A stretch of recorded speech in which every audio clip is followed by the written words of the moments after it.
Hello, dear friends. I'm suffering. Today's installment of I Swear I'm Gonna Finish It This Time, Mom, I think part 4, is a historical corset. During my travels to Gettysburg this summer, I became infatuated with the idea of an 1860s reconstruction. That is, from the underwear up, completely dressing like they would in the 1860s. Now, as I am a broke college student, I have to take certain economies, I believe is the word, when creating such garments. So as I am a new sewer, I take even more economies. So, economy number 1 is a modern pattern with modern construction techniques. I know most of this would have been done by hand, because I only saw one sewing machine when I was in Gettysburg, and it was in the house of a very rich lady. And I don't even think it was historically accurate, because it was a foot pedal machine and not a hand-turned. Again, I'm not very good at research. So, part 4 of I Swear I'm Gonna Finish It This Time, Mom, and part 1 of the historical reconstruction will be, and you probably will have already seen it, the undergarments, excluding the corset. So the drawers and the chemise. I'm just gonna buy the hose because I don't feel like stitching, or honestly, I don't feel like knitting a bunch of hose. So, drawers, chemise, and then I'm actually already into the corset. So, corset, the drawer pattern is Simplicity, the corset pattern is Butterick. They have different measurement systems, so I'm playing around quite a bit with the body measurements. So the corset is I think it's a size 20 that I'm making. Yeah, I'm making a size 20 for the corset, but I believe the chemise and drawers are size 18, and the current dress that I have is a size 18 that I will be making. I'm playing around with it. Modern construction, historical look. Don't at me. But I would like you to know that I've already started work on the corset. And because if you've watched any of my other sewing videos, you know what it looks like for me to get down on my floor and pin pattern shapes to fabric and then cut those out with sewing scissors. I have excluded that. I have also excluded the stitching together parts and kind of like skipped ahead to the interesting stuff, which is the insertion of the busk, the boning, the eyelets, and the cordage. So I've already been working on this project for the accumulation of about 10 to 12 hours already. I will show you what I've done.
It has been 2 hours since I last spoke with you.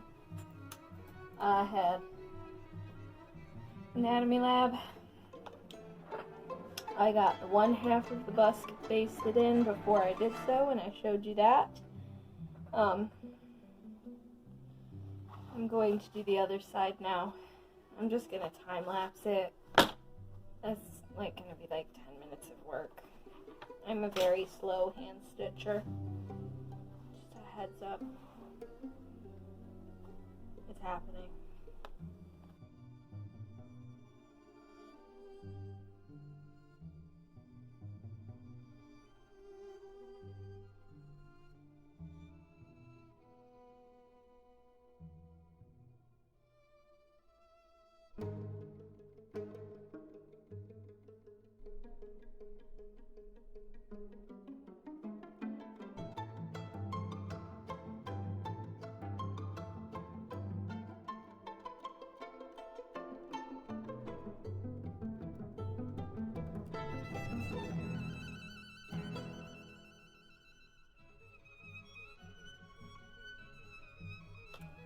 Okay, so I'm having a little trouble with my needle. I'm not sure why. I'll figure it out. But now that the busk and such are in, I can now move on to the next step, which is the boning.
Okay, so I've done some of the channels in this half of the corset. I'm doing just bias tape with straight stitching down the edge, and because the back and front panels are double layered, I am just doing the boning channels in between the two layers. So the back is fully boned for this right now, and I just have to add on the rest of these boning channels. I'm gonna do another channel on the front as well, and I'm trying to decide if I want to put a channel here along the bust line. I will keep you updated. I'm also watching my anatomy lab videos, which are rather gory because they are on cadavers, so I will not be showing any of that because of the disturbing nature of the content and any younger viewers that might stumble onto my page. I'm just going to be sewing these off screen because it's literally a straight stitch, and you can learn how to make bias tape by looking it up on YouTube. and I'm not very good at it. So I just looked it up on YouTube.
So for the moment, she is complete. She is fully boned. She is bound. She's a little uneven, but then aren't we all?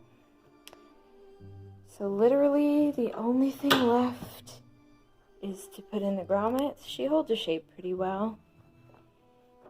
The only thing left is to put in the grommets in between these two bones at the back panel. Not a chemise, but I think a tank top is decently able to show the vagueness of an undergarment. I'm gonna try and show you the back without being able to see it. Right now it's about, I'd say 4 inches. 4 inches between, which is perfect because then that will give me about 2 inches of actual constriction with 2 inches of give for a gap.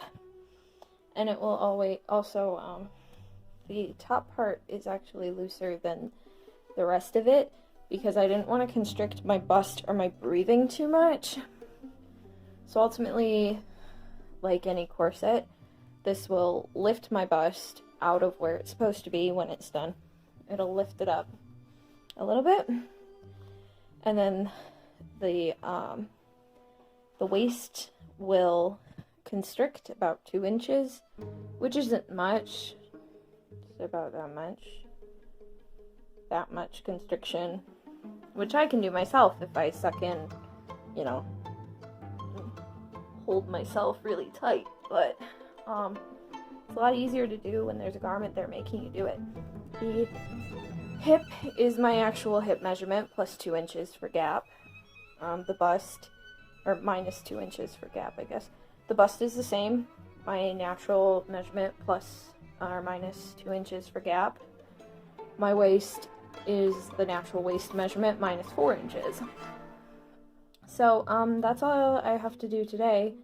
I guess no matter what happens with my finals, I will be getting a bunch of extra energy out by doing like 1,400 grommets in this darn thing by the end of it. So, I suppose updates when I'm on my parents' front porch pounding grommets into a corset.